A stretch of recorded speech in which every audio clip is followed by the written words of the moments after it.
We are now joined by Congressman Mark Walker. The North Carolina Republican chairs the GOP Study Committee and sits on House Oversight. Great to see you today. Thank you for being here. Could you hear what that congressman was saying? He wouldn't definitively say, I mean, you won't say that you'll vote for Nancy Pelosi?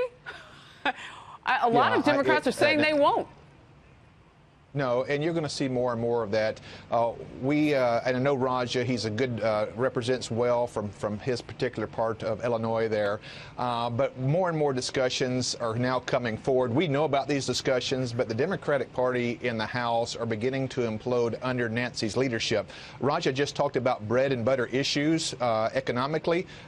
Ms. Pelosi calls those crumbs. And she's continued to emphasize her out-of-touch positions.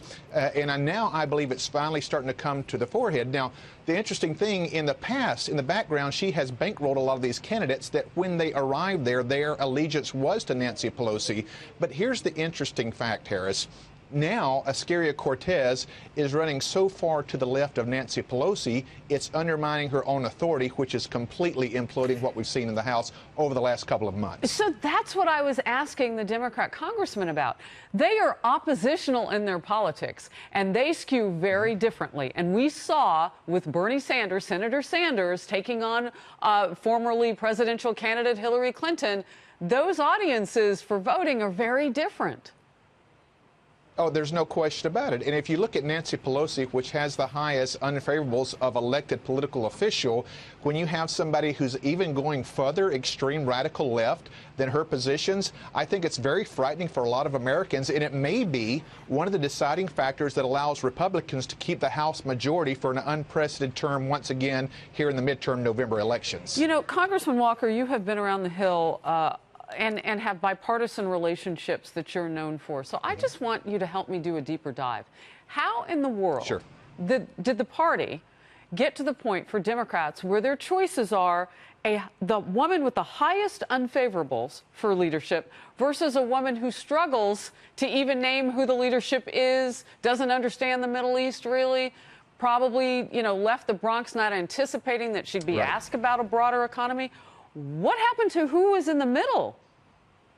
Well, we think it's a very simple solution here. Let's look at it for just a moment. I'll take about 10 or 15 seconds breaking this down historically.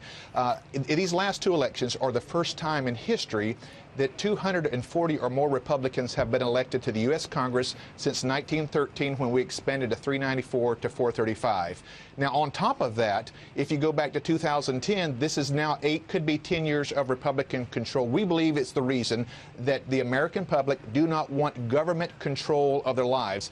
A lot of these Democrats, specifically these socialistic-minded Democrats, believe that the answers and solutions are in the federal government. That's not the solution, and I believe the American people continue to reject that.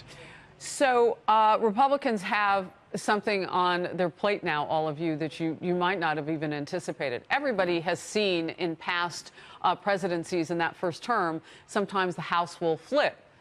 You actually have an opportunity, because of where Democrats are in a split party, to not let that happen. One of the reasons why this president wants to be on the campaign trail. Your thoughts on that? Well, there's no question about that. In fact, historically, you lose an average of 29 seats. If we lose 22, Nancy Pelosi would become potentially the speaker, even though we have more and more people, more and more Democrats that are jumping off that ship. That's very important to remember. But let me also say this. Republicans shouldn't be running just on the negatives of Nancy Pelosi and the socialist wing of the party. We should be running on what we believe in. We are better off now. There is data and facts to show in the last 2 to 4 years, the American people are better off economically. If we continue to message that, we believe that's important to get to all demographics, even changing demographics. Republicans shouldn't be afraid of their message of individual liberty and opportunity. Wow, very well put. Representative Walker of the great state of North Carolina. Great to get both sides today. So happy you were on the program. Thank you. Thanks, Harris.